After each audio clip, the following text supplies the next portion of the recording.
The Pokemon investing landscape is about to change dramatically, and if you're not prepared, you can miss out on some of the biggest opportunities that we've seen in years. When I started seriously investing in Pokemon cards just earlier this year, I wish someone had told me what was coming around the corner. The signs were all there, but I was too focused on short-term gains to see the bigger picture.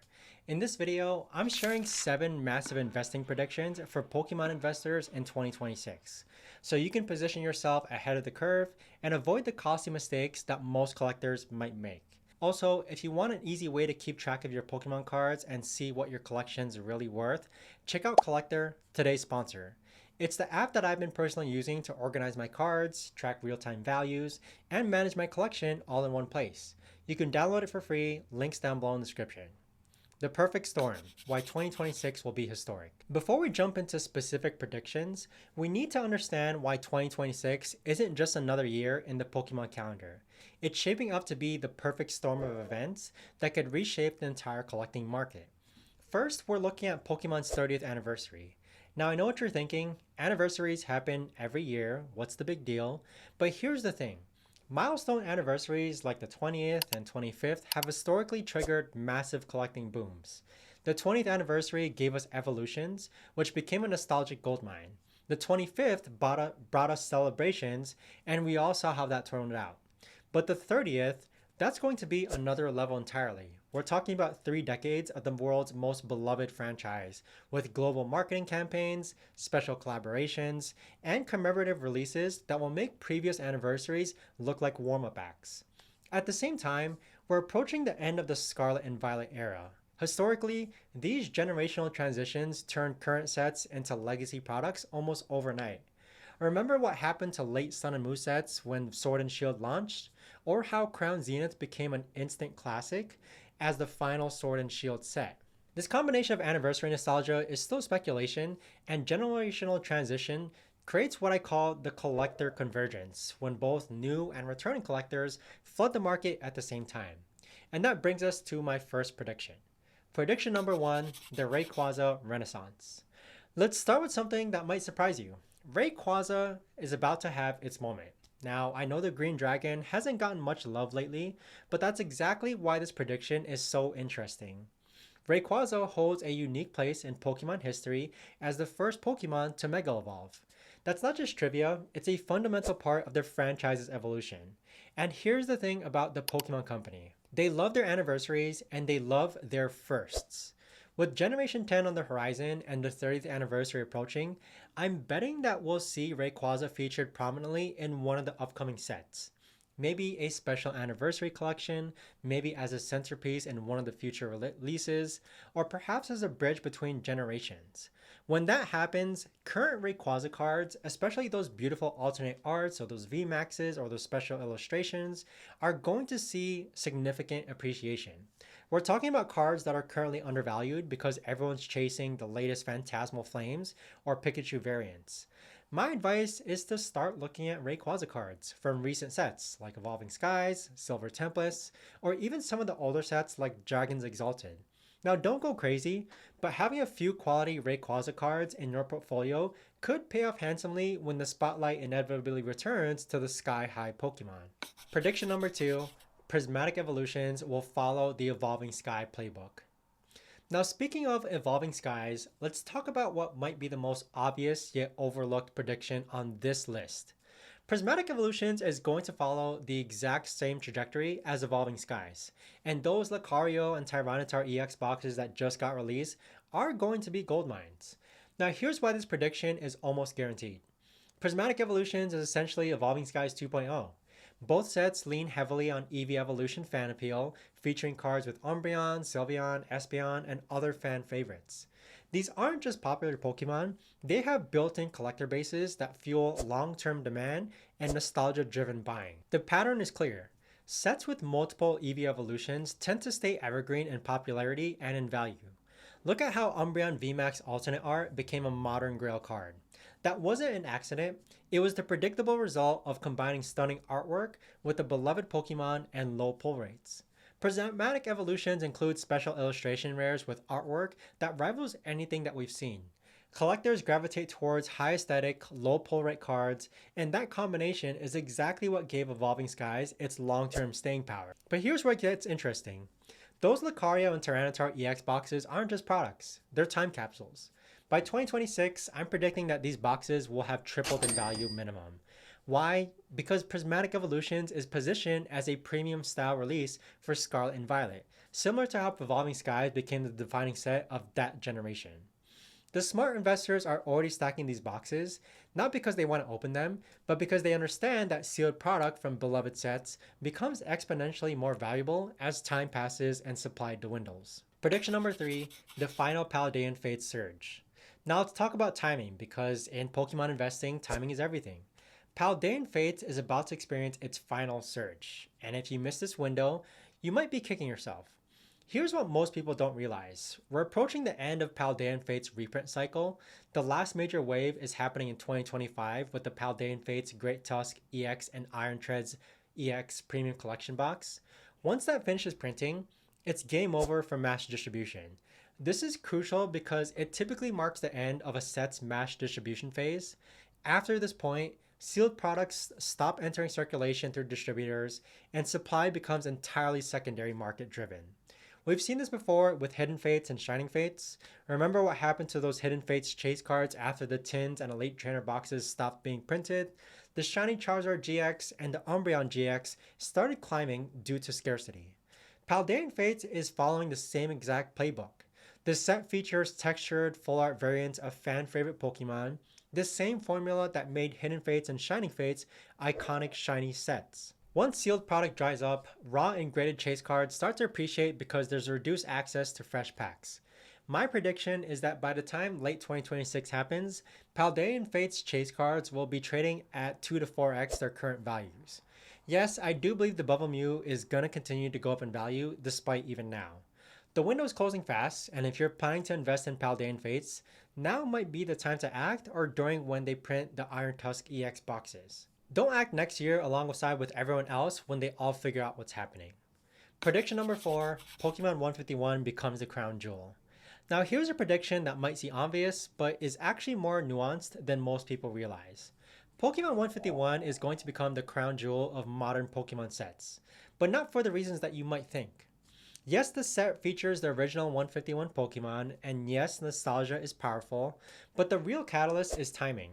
By 2026, Pokemon will be celebrating its 30th anniversary, and Pokemon 151 sits perfectly at the intersection of that timeline. During milestone anniversaries, Kanto-focused sets and products have always spiked up in value. It's not just about nostalgia, it's about media attention, returning collectors, and the psychological power of the originals. Pokemon 151 is the modern nostalgia capsule for that generation. But here's the kicker. I believe Pokemon 151 will be no longer printed in 2026.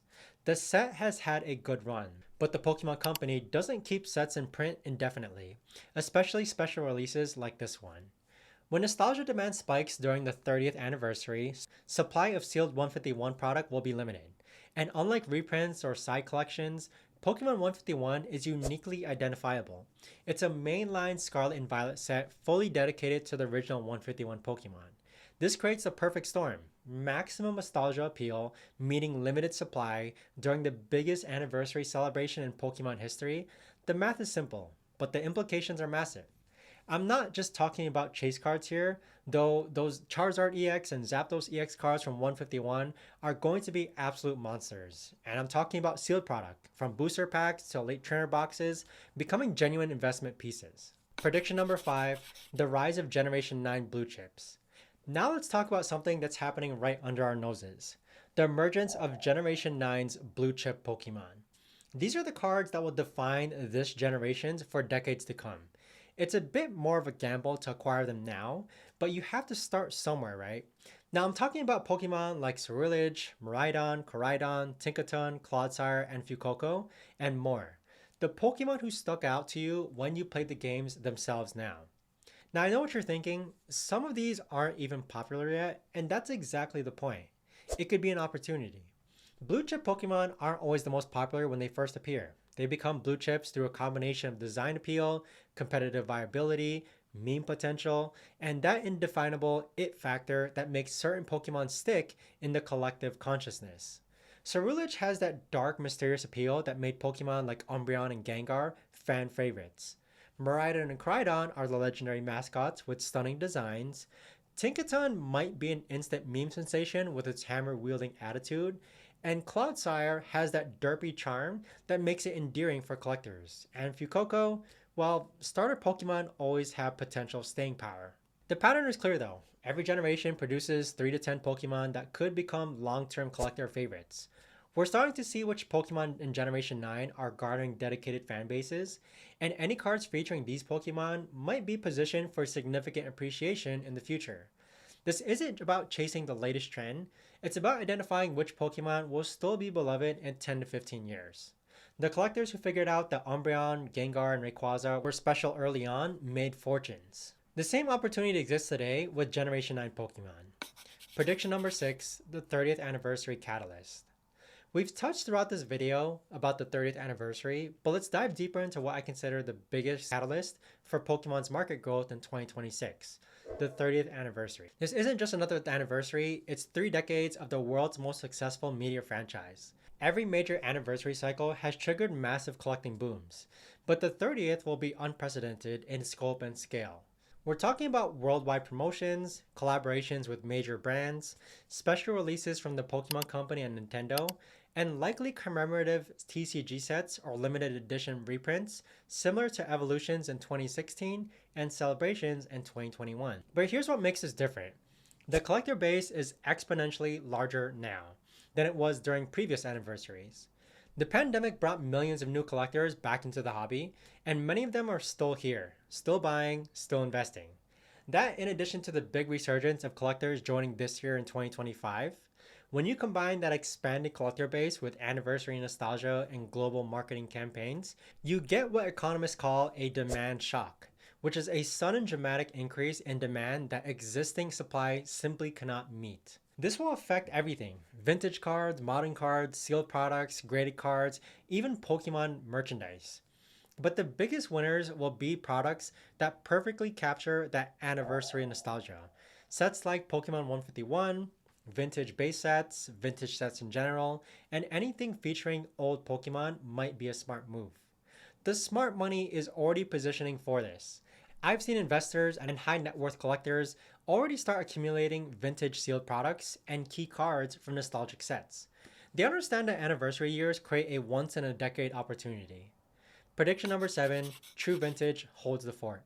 Let's talk about the foundation of any serious Pokemon investment portfolio: true vintage card. While everything on this list involves some degree of speculation, this prediction is as close to guaranteed as you can possibly get in any collectibles market. Cards from the XY area and earlier are expected to remain stable or appreciate in value, showing little to no negative impact from next year's events or releases. This isn't exciting or flashy, but it's the bedrock principle of collectibles investing.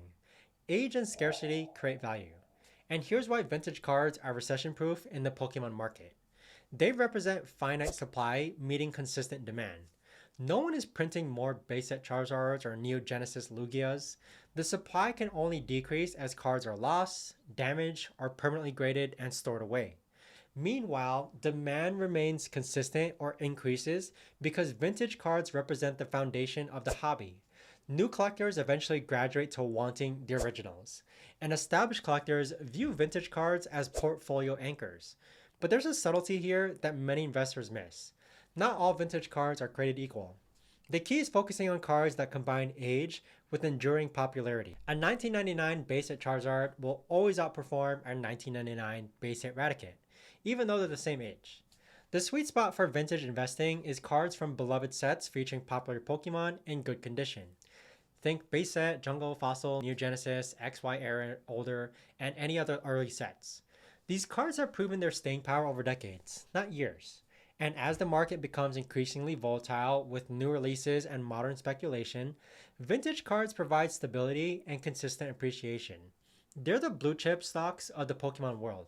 Not the most exciting investments, but the most reliable ones when it comes to raw cards and sealed product, if you can acquire vintage sealed product. So there you have it, 7 predictions that could reshape your Pokemon investment portfolio over the next 2 years. But predictions are only valuable if you act on them strategically. Here's my recommended approach. Diversify across these predictions rather than going all in on a single one. Maybe allocate some budget to undervalued Rayquaza cards, stack a few Prismatic Evolutions boxes, grab some Paldean Fates chase cards before the supply squeeze happens, and anchor all with solid vintage cards. The key is patience and positioning. The collectors who made the most money from Evolving Skies weren't the ones who bought at the peak. They were the ones who recognized its potential early and held through the volatility. 2026 is going to shape up to be a historic year for Pokemon collecting, with the 30th anniversary, generational transition, and supply constraints all converging in one. The question isn't whether prices will rise, it's whether you'll be positioned to benefit when they do. And remember, investing in Pokemon cards should be fun and strategic, not stressful. Don't invest more than you can afford to lose, and always collect what you genuinely enjoy. The best investments are often the ones that bring you joy, regardless of their financial performances. And a huge thank you again to Collector for sponsoring today's video. It's the app I use to manage and track my entire Pokemon collection. It shows you the current market value of cards, keeps your collection organized, and helps you spot trends before prices move. You can check it out in the link down below in the description.